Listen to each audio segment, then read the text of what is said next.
दोस्तों नमस्कार, मैं कर्नाटक बोल रहा हूँ। करु और नाडु के संयोग से बना शब्द कर्नाटक, अर्थ है काली और ऊंची भूमि वाला प्रदेश कर्नाटक। कुदरत के करिश्मे के तौर पर सदियों से पहचान रही है मेरी, लेकिन अभी मौजूदा सरकार में मेरी पहचान 40% के कट कमीशन वाले राज्य की बनकर रह गई है। देश दुनिया के किसी कोने में जैसे ही कोई 40% कहता है, सामने वाला बिना कुछ सोचे समझे कर्नाटक बोल देता है। बम्बई सरकार में मेरी यही पहचान बनकर रह गई है। हर जगह 40% के कट कमीशन का गंदा खेल।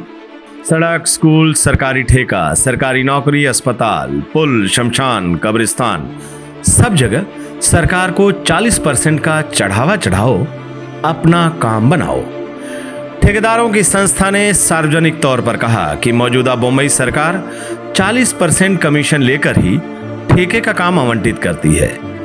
निजी स्कूलों की संस्था ने तो 40% कमीशन के मुद्दे पर सीधे देश के प्रधानमंत्री श्री मोदी से गुहार लगा दी, लेकिन नतीजा वही हुआ जो कातिल की अदालत में इंसाफ की गुहार लगाने पर होता है। K.S. Ishwarappa, who demanded 40% commission from Santosh Patil. ಅದ್ಯಾರ್ಯಾರು ಮಂತ್ರಿಗಳು, ಅದ್ಯಾರ್ಯಾರು ಅಧಿಕಾರಿಗಳು, ಎಷ್ಟು 40% ಕಮಿಷನ್ ಯಾರ್ಯಾರು ಕೇಳಿದ್ದಾರೆ? Dingoleshwara Swamiji has accused the government of seeking commission from the mutt. So civil contractor Santosh Patil, he died by suicide on Tuesday. His body was found with a suicide note in a lodge in Udupi. He named Karnataka minister in the suicide note. He alleged that the minister and his associates demanded 40% cut money. Mumbai सरकार में मंत्री रहे KS. Eshwarappa का मामला तो सबसे शर्मनाक है। उन पर दिवंगत संतोष पाटिल नाम के एक ठेकेदार ने सुसाइड से पहले साफ साफ आरोप लगाया कि उनकी मौत के जिम्मेदार के.एस. ईश्वरप्पा हैं। डैमेज कंट्रोल के तहत ईश्वरप्पा को मंत्री पद से हटा दिया गया। इस चुनाव में उन्हें टिकट भी नहीं दिया गया, लेकिन उनकी बगावत से वोट बिगड़ने का डर देखिए। खुद प्रधानमंत्री श्री मोदी ने फोन करके उनकी मक्खन मालिश की, कहा कि आप बीजेपी को जिताने के काम में लगिए, मैं कर्नाटक आते ही आपके दर्शन करूंगा। दर्शन के बाद मलाईदार पोस्ट प्रतिष्ठा का चढ़ावा तो बीजेपी के खून के अंदर ही है। मौजूदा बम्बई सरकार में भ्रष्टाचार का आलम यह है कि सरकार के मंत्री मुर्दे के साथ एग्रीमेंट करके करोड़ों की कमाई करते थे। जी हां, आपने बिल्कुल ठीक सुना, मुर्दे के साथ एग्रीमेंट। वन मंत्री सीपी योगेश्वर ने यह कारनामा किया। उन्होंने एक मुर्दे के साथ एग्रीमेंट करके वन विभाग के एक बड़े घोटाले को अंजाम दिया। बीजेपी एमएलए बसवराज दुर्गप्पा का ऑडियो क्लिप तो उनकी करतूत का जीता जागता सबूत है। वायरल ऑडियो क्लिप में बसवराज बिना किसी झिझक के 15 लाख के बदले पुलिस विभाग में नौकरी की बात कर रहे हैं। जिंदा इंसान की बात छोड़िए, ये बीजेपी वाले तो मुर्दों और मरणासन लोगों से भी वसूली से बाज नहीं आए। कोरोना काल में इन्होंने मरीजों से जो लूट खसोट की, उसकी दास्तां आप किसी कोरोना शिकार से सुनिएगा। Good morning all of you. ನಮ್ಮ ಅಪ್ಪ ಇದ್ದಾಗ ನಾನು ಏನು ಕೇಳಿದ್ರು ತಕೊಡ್ತಿದ್ರು. ಈಗ ನಮ್ಮ ಅಪ್ಪ ಆಕ್ಸಿಜನ್ ದುರಂತದಲ್ಲಿ ತೀರೋದ್ರು. ನಮ್ಮ ಅಪ್ಪ ಪೆನ್ಸಿಲ್ ಕೇಳಿದ್ರೆ ತಕೊಡ್ತಾ ಇದ್ರು. ನಮ್ಮಮ್ಮ ಈಗ ಏನು ತಕೊಡೋಕ್ಕಾಗ್ತಿಲ್ಲ. ನಮ್ಮಮ್ಮಂಗೆ ಒಂದು ಗೌರ್ಮೆಂಟ್ ಕೆಲಸ ಕೊಟ್ಟರೆ,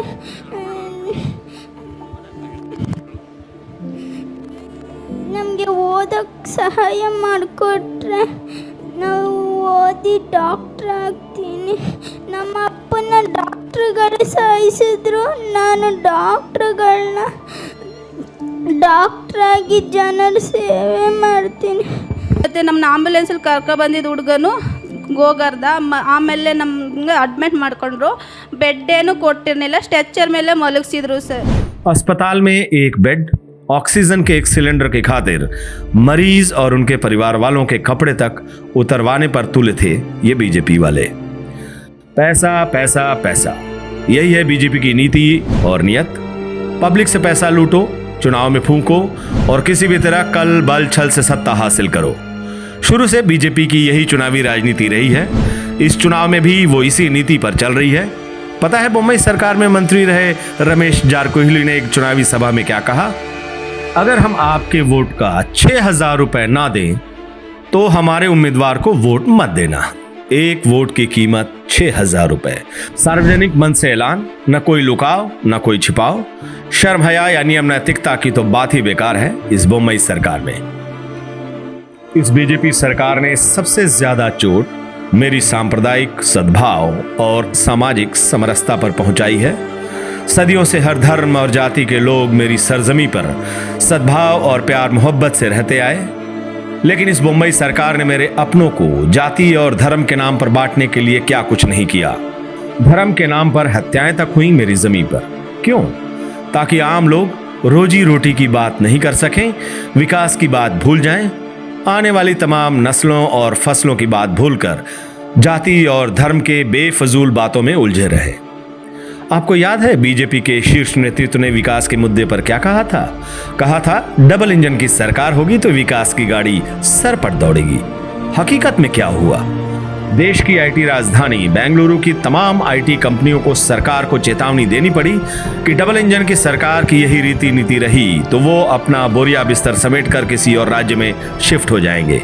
बाकी उद्योग जगत का भी यही हाल है। किसान भूखे मर रहे हैं, व्यापारी और श्रमिक अपनी बदहाली पर रो रहे हैं, लेकिन बोम्मई सरकार की सेहत पर कोई असर नहीं पड़ रहा। बोम्मई सरकार के भय, भूख और भ्रष्टाचार की दास्तां को यहीं विराम देता हूं। दरअसल अगर उनके काले करतूतों की सिलसिलेवार तरीके से चर्चा करने लगूं तो समय भी साथ नहीं देगा। अभी समय की मांग है सत्ता परिवर्तन का। चुनाव सिर पर है। आपके पास मौका है इस भ्रष्टाचारी सरकार से निजात पाने का, बोम्मई सरकार की काली करतूतों की सजा देने का। 10 मई को घर से निकलिए, हाथ का साथ दीजिए, उसी हाथ का जिसके राज में मैं सुख, शांति और सुकून की सांस लेता था। मेरी आपसे आग्रह है कि अपनी नई तकदीर और मेरी साफ सुथरी तस्वीर के लिए हाथ के निशान पर अपना मुहर लगाइए।